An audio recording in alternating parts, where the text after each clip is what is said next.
نصلي عليك وسلم درلګما جمنا ډېر په مینا سلامونه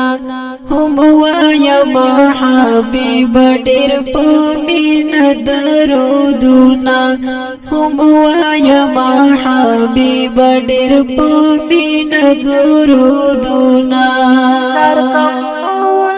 زار قبول کړه مال خانا الصلاة والسلام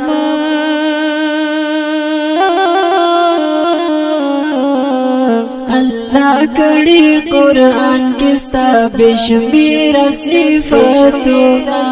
ہم تب واسلائے زعجز استا امتی اما ہم تب زعجز استا امتی یم ډېر شوی دی زمانہ